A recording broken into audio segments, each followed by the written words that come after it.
Una police की special SIT की team ने ड्रग माफिया के ठिकाने पर रेड डालकर पकड़ी 357 ग्राम अफीम, 2 लाख रुपए ड्रग मनी भी की बरामद। पुलिस ने हरप्रीत सिंह उर्फ ढिल्लू नामक व्यक्ति के खिलाफ मामला दर्ज किया। गिरफ्तार गैंगस्टर राजीव कौशल को पुलिस पंजाब के रोपड़ से प्रोडक्शन वारंट पर लाई। ऊना कोर्ट ने 5 दिन का दिया रिमांड। फिरौती मामले में पुलिस तलाश रही है। जैसा कि आप लोगों को अवगत है कि पिछले कुछ दिनों पहले एक एफआईआर रजिस्टर्ड सो मोटो करी गई थी, जिससे आपसे अवगत होकर उसके बारे में बताया गया था। इसमें पहले तो एक हम पंजाब से गैंगस्टर लाए थे, उससे जो कि उन्होंने पंजाब पुलिस ने पकड़ा था, उससे पूछताछ हुई थी। लेकिन ये निरंतरता है, इसमें निरंतर एक कड़ी है। तो इसमें पिछले कल जो एक गैंगस्टर पंजाब की जेल में है राजीव कौशल, उसको प्रोडक्शन वारंट पे लाया गया है और उसको 3 तारीख तक रिमांड जो है कोर्ट ने हमको दिया है।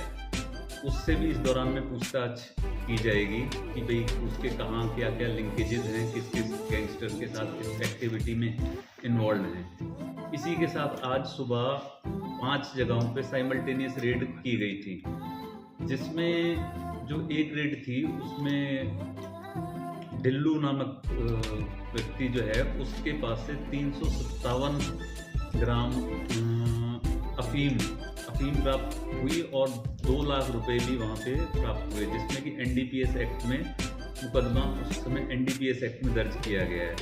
लेकिन प्राइमरीली जो हमारा इसमें जो टारगेट है वो ये भी है कि एक जो नेक्सस है नशे के बीच में जो और गन कल्चर यानी गैंगस्टर एक्टिविटी और नारकोटिक्स और इलीगल माइनिंग और जो ये फिरौती वाले जो मामले गैंगस्टर्स वगैरह के हैं, इनको सबको हम एक होलिस्टिक रूप से देख रहे हैं। सभी को किसकी कड़ियाँ किससे जुड़ती हैं, क्योंकि एक क्राइम अक्सर दूसरे क्राइम का जो पूरक होता है।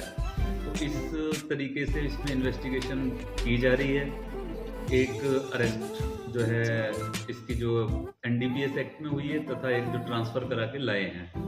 अब हम देखेंगे कि किस गैंगस्टर या किस गैंगस्टर एक्टिविटी की कड़ी किससे कहाँ से जुड़ती है, और इसके माध्यम से हम एक संदेश देना चाहेंगे कि चाहे वो गन कल्चर है, चाहे गैंगस्टर कल्चर है, चाहे नारकोटिक्स है या इलीगल माइनिंग है, इसे टॉलरेट बिल्कुल नहीं किया जाएगा।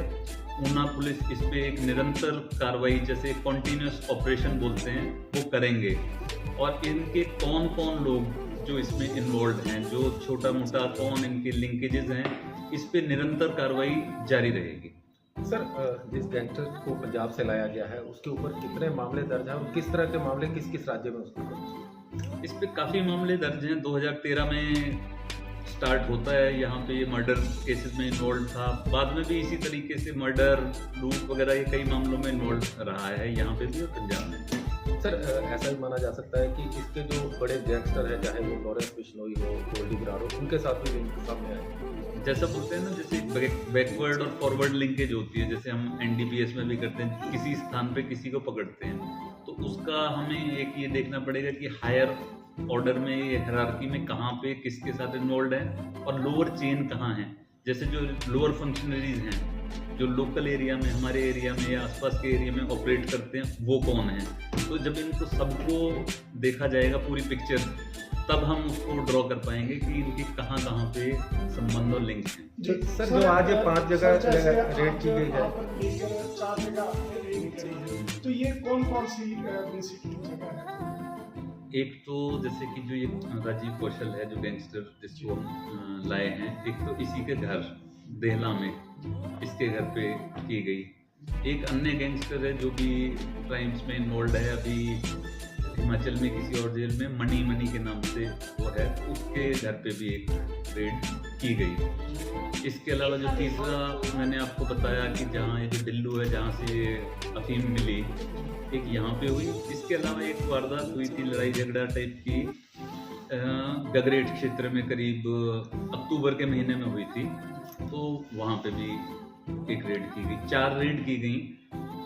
यही इसकी डिटेल्स हैं। तो अब जैसे एसआईटी बनी है, तो उसमें जो ढिल्लू है उसका कोई कंसर्न इसके साथ फिरौती वाले मामले में? इसकी लिंकेज देखी जाएगी कि इसके अभी फिरौती से कैसे लिंक जुड़ता है। कोई ना कोई, जैसे इनके बीच में आपस के जो तार हैं, कहीं ना कहीं हमें डाउट है कि कुछ जुड़े हुए हो सकते हैं, तो उनको जोड़ने का प्रयास किया सर जाएगा। एसआईटी को कोई ऐसी जानकारी मिली है कि कितने लोगों से यहाँ पे भर्ती हुई है और कितने मामले कितने हैं? देखिए जैसे मामले हैं ना, मैंने जैसे बताया जो एफआईआर थी सुमोटो है, तो सुमोटो का मतलब होता है कि डायरेक्टली कंप्लेनेंट का ना आना। तो उस बेसिस पे जैसे पुलिस इसमें खुद ही शिकायतकर्ता बन के आगे आई है, तो जैसे जैसे मामले आ रहे हैं कि ये है तो उनको वेरीफाई कर रहे हैं। और मैं आपके माध्यम से ये भी कहना चाहूँगा, जो भी कुछ लोग जो हैं जिनके साथ ऐसी घटना हुई है या चुप हैं, वो भी अपने चाहे गुप्त रूप से ही अपनी सूचना दें, बताएं कि भाई हमारे साथ ऐसा हुआ। उससे हमें और बेटर वो रहेगा इसको सॉल्व करने में। तो जो सर गैंगस्टर को लेकर आए हैं उनको पेश कर दिया है। हाँ, कोर्ट में पेश कर दिया उसको। आज 3 तारीख तक का यानी कि 5 दिन का पुलिस रिमांड उसको मिला है। वो एक सर पंजाब से गैंगस्टर लाए थे, ये नाम सर जो राजीव कौशल को लाया गया है उसको किस उस पर लाया गया? इसको भी कोई जैसे थ्रेटनिंग कॉल थी ना, उसमें इसका नाम आता था, उसके बेसिस पे इसको लाए। तो जो जैसे इस वक्त है कि जलंधर से जिस आप एक गैंगस्टर को लाए थे, तो उसने ये बताया कि वो वेपन हिमाचल में कहाँ रखा था और क्या उसकी आगे भी कड़ी। एक्चुअली ना जैसे हम कई बार देख रहे हैं कि जैसे कि इसमें हम देखें कि कोई एक ही गैंग है ना कि वर्क कर रहा हो कि एक पर्टिकुलरली, ऐसा नहीं कि कोई सिंपली एक ही गैंग हो। मैं ऐसा मानता हूँ कि मोर देन वन इन्वॉल्व हो सकती है। फिर उनकी आपस में क्या लिंकेजेस हैं ये भी हो सकता है। अभी जैसे इसमें हमारी इन्वेस्टिगेशन में यही एक पहलू है कि इनकी आपस में क्या कड़ियाँ कहीं पे जुड़ती हैं या फिर ये अलग अलग ऑपरेट करते हैं। तो इन लिंक्स को आप हाँ, इसको जोड़ने का प्रयास करें। जो सर जलंधर से अभी लाए हैं उसमें कोई आपको इनपुट?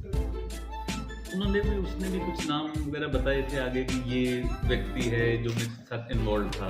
जैसे हमने उस पर वर्क किया है तो वो जो नाम वगैरह आ रहे हैं वो